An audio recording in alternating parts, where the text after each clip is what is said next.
itakuwa furaha kwetu sisi, mimi na wewe.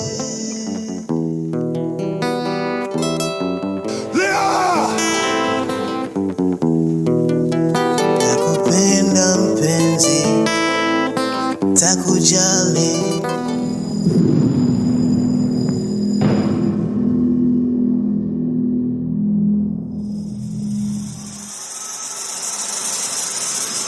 Barry, kabla hatujaendelea, naomba usubscribe, ulike na kisha niandikie kwenye comment unaangalia simulizi hii ukiwa wapi. Mwale hakupoteza muda.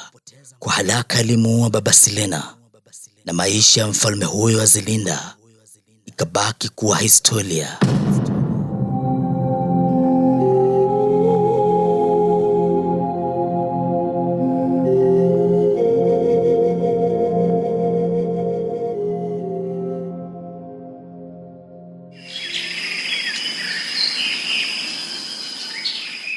Kijana maskini aliendelea kumtazama Livia kwa upendo. Livia akauliza tena swali kwa lugha ya Kiitaliano. Unaelewa lugha yangu? Unajua ninachozungumza? Kijana maskini hakujibu kwa vile hakuelewa lugha. Aliendelea kumtazama Livia kama zawadi ya upendo. Livia alitazama mavazi ya kijana maskini jinsi yalivyochakavu. Kisha roho yake ikasema naye, huyo mtu anaishi peke yake huku polini, na Roma haina mtu mweusi. Bila shaka huyu ni mfungwa wa Kaisari ametoroka. Au huyu ndo yule kijana maskini ambaye Titus aliniambia amemsaidia kutoroka. Kisha Livia akafungua kinywa chake kwa lugha ya Kiitaliano. Wewe ndiye kijana maskini, yule mwanaume anayependwa na nguva Silena?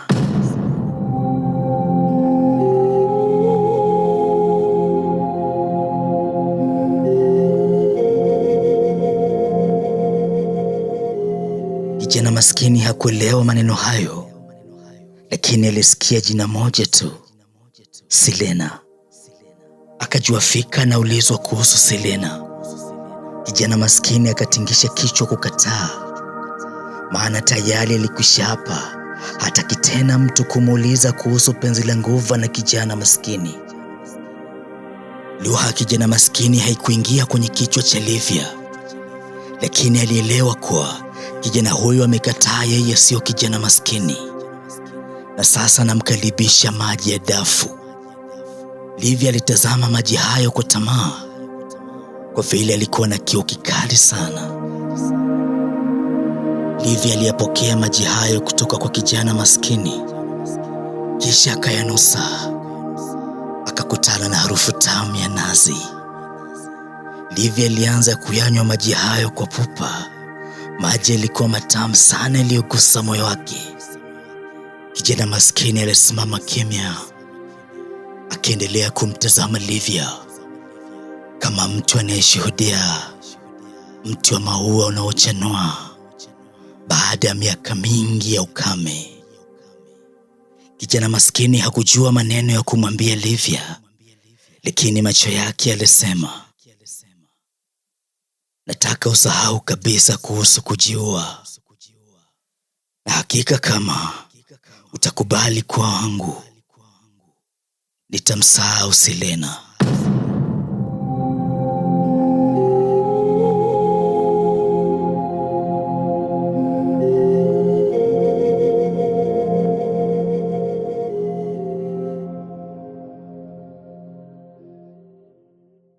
Livia alitulia, joto la mchana likiingia kwenye ngozi yake na upepo wa bahari ukiburudisha uso wake. Livia aliyatazama macho ya kijana maskini. Macho ya kijana maskini yalikuwa na utulivu wa mtu asiye na haraka na dunia. Moyo wa Livia ulianza kusema maneno ambayo midomo yake ilishindwa kusema. Bila shaka mwanaume huyu ndiye alinichora. Bila shaka amenipenda. Ama Mungu wa Roma ameamua kuniletea mwanaume mwingine kwenye maisha yangu. huyu ili nimsahau Titus.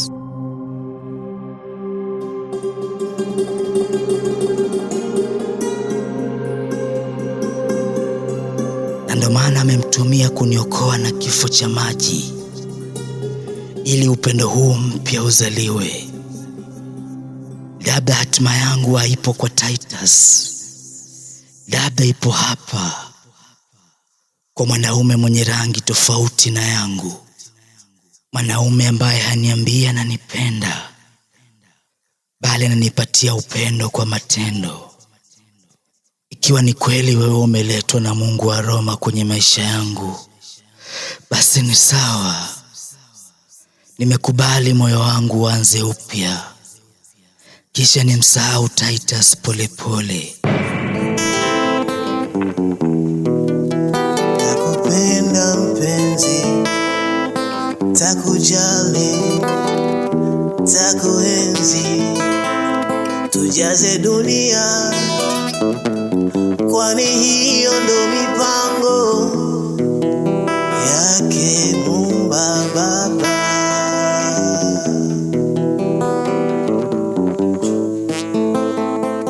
Wawili hao waliendelea kutazamana kwa upendo. Hawakuelewana lugha, lakini sasa walielewana zaidi ya lugha yoyote duniani. Barabara za Roma zilikuwa zimefurika kwa umati wa watu. Kila kona kulikuwa na msongamano wa raia, midomo yao ikiwa wazi kwa mshangao wa kuona samaki mwenye umbo la binadamu.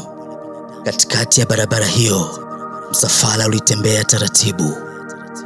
Askari wa Roma walikuwa wamembeba Silena, aliyekuwa ndani ya kibanda cha chuma. Silena alikuwa akitabasamu kwa ukosefu wa akili, asijue kuwa sasa alikuwa akielekea hatima ya maisha yake. Mwisho wa barabara hiyo kulikuwa na kasri kubwa lililopambwa kwa dhahabu. Kasri hilo liliandaliwa kwa heshima kwa ajili ya tukio ambalo historia ya Roma ingeikumbuka milele. Tukio la kukata nywele za Silena na kumpa maisha ya milele Mfalme Julius Kaisari. Walishangilia kwa furaha, ila hakuna aliyejua kwamba walichokishangilia ni mwanzo wa mwisho wa hadithi ya bahari, mapenzi kati ya bahari na nchi kavu.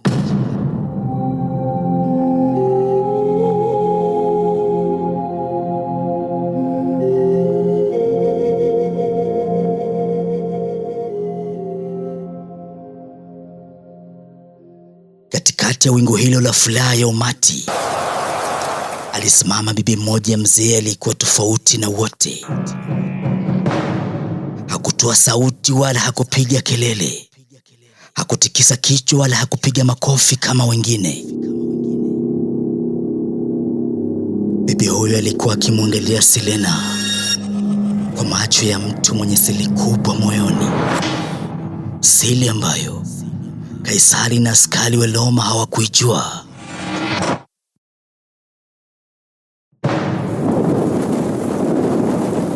Tayari nguvu ya vipala walivamia Zilinda. Moto uliwaka.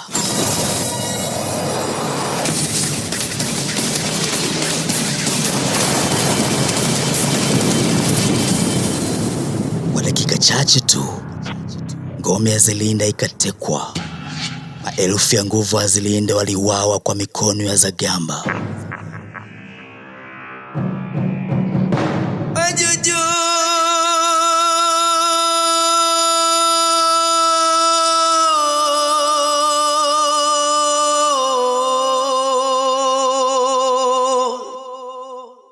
wajuju wetu we, maiwe.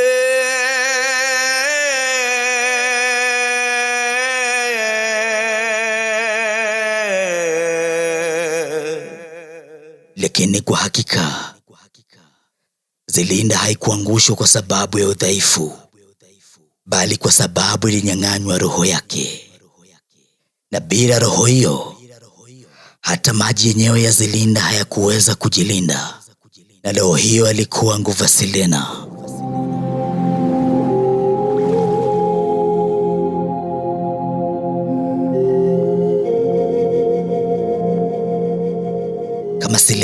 angekuwepo, nguvu vipala wasingeweza kufurukuta hata kwa sekunde moja.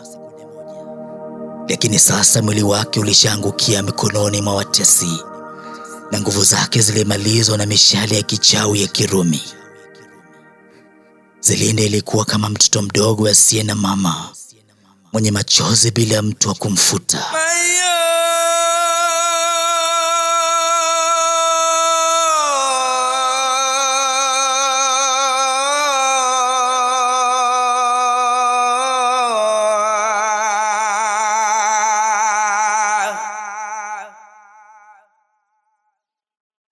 My way, my way, my own. Katika moyo wa mji wa Zelinda palikuwa na hekalu kubwa kuliko majumba yote yaliyowahi kujengwa chini ya bahari. Hekalu la mfalme wa Zelinda. Katikati ya hekalu hilo kulikuwa na kiti cha kifalme, kiti cha heshima. Bahari ilikuwa imepoa baada ya dhoruba ya vita. Zagamba akiwa na furaha alikuwa akitembea katikati ya mji wa Zelinda, mahali palipomnyima haki mama yake, palipomwita yeye laana. Sasa alikuwa ameshinda. Alitembea taratibu akielekea kwenye hekalu la mfalme wa Zelinda, akiwa tayari kukikalia kiti cha mfalme. Lakini alipoingia ndani ya hekalu hilo na kutazama kiti cha kifalme, alishangaa kiti hiko hakikuwa tupu. Mwale alikuwa ameketi tayari.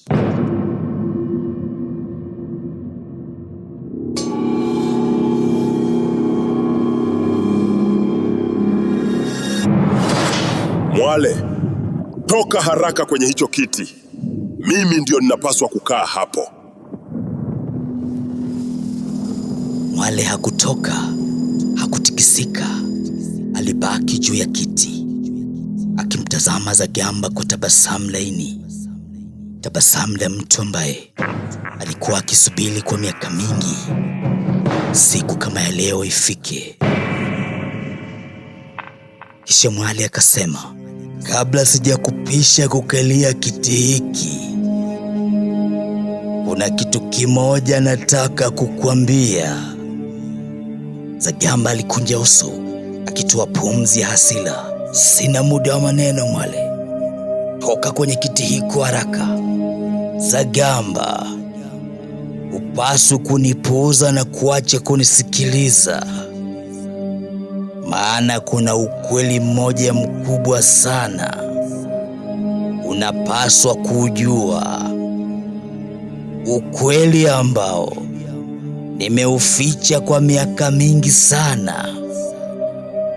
Na ukweli huo kisha usikia, wewe mwenyewe ndiye utakayeamua kama utataka kukikalia kiti hiki au utaniruhusu mimi niendelee kukikalia na kuwa Mungu wa bahari.